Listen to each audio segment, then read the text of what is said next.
Ciao, this is Marc Marcantonio for westernbass.com.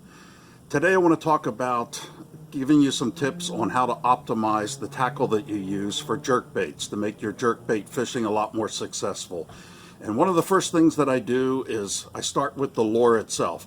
This is a Lucky Craft Lightning Pointer 90 SP, one of my favorite jerkbaits. It's fairly new, but very successful already. This is in the color Ghost Minnow, one of my favorite colors.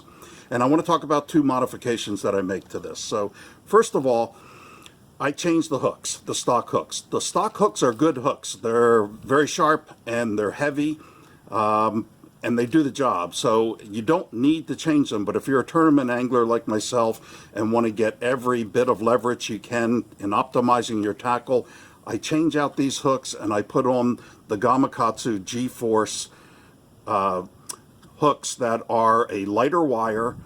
So because they're a lighter wire, you can go to a larger size. The stock hooks are a number 4 on this lure. I put on the G-Force number 3s, which are one size bigger, and they're short shank hooks so that you don't have any problems with the hooks fouling with each other.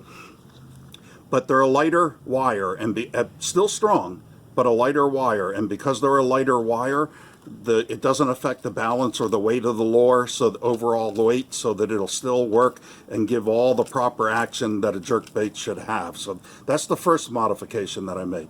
The second modification is I removed the split ring that comes with the lure at the eye of the lure.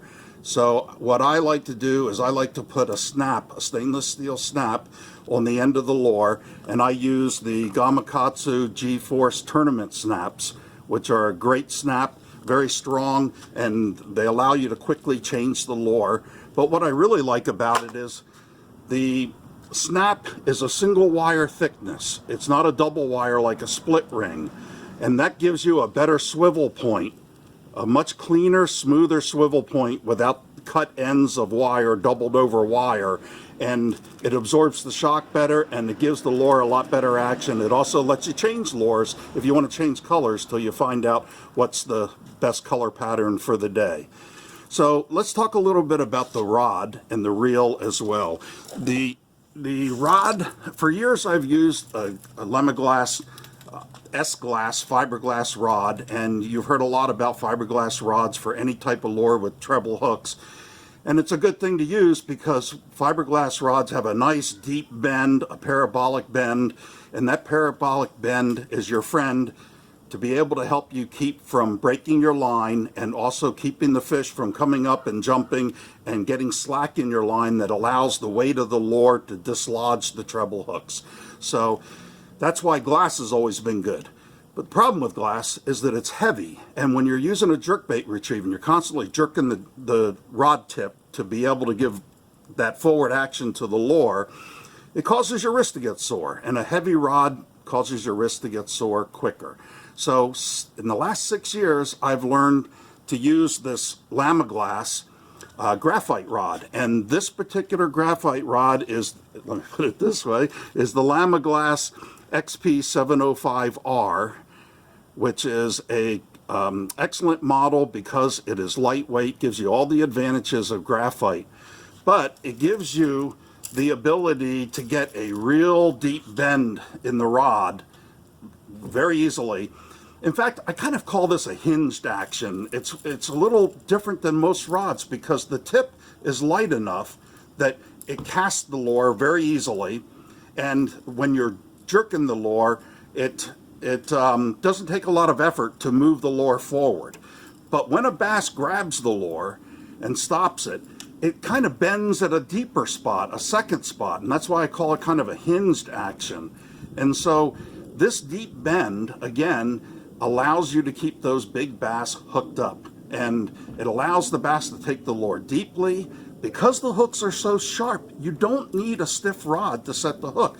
The action, just the fact that the bass stops the lure suddenly and you tighten up, as soon as you tighten up, those sticky Gamakatsu hooks penetrate instantly. So you don't need the rod to set the hook. You can use light line, and because of the sharp hooks and the lighter rod, you can still get a good hook set.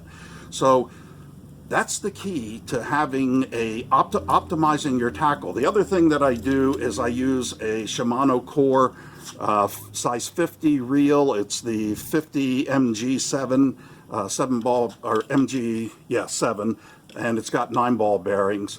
But it is a nice lightweight reel. It fits easily into the palm of your hand and allows you to do the jerkbait action that you need to do. Now, as you'll read in the article, the biggest tip I can give you in fishing jerkbaits, it's not just a jerk or a jerk, pause, jerk, pause type retrieve. The most important thing you can do with a jerkbait is once you give it that jerk, immediately point the rod tip back to the lure. So what you're trying to achieve is as you jerk the rod tip and the lure comes forward to stop, by putting your rod tip back towards the lure instantly, it puts slack in the line and allows the lure to suddenly turn to the side or either side and pause. So I try to jerk the lure and immediately put the rod tip back to the lure to get the slack in my line, and that causes the lure to turn around, and I pause. And that's when the fish hit. Watch the video to follow and you'll see the type of results that you'll get from using this type of a retrieve. All right, Marcantonio with a Lucky Craft jerkbait on a Lake Casitas this morning. Threw it up some sticks. He has got a whopper on. Oh, he's pulling dry. Oh, baby. Pulling dry. I'm just trying to stay. Lucky Craft pointer. Nice fish. Oh, yeah. Holy moly. That is a pig. Oh, man. Nice one. That's what we're after.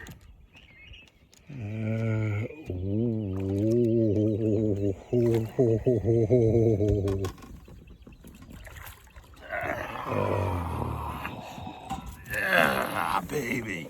Look at that. In the mouth. Ate that bait. Nice. Oh, man. See what happens? I move aside and let him have a first cast. Nice. And he does that to me. Oh, that's a fatty. Nice. All right, let me get some pictures here. Trade places. Okay, hopefully you enjoyed that video half as much as I did. So that's the secrets that you need to know. This is Marc Marcantonio for westernbass.com. Ciao.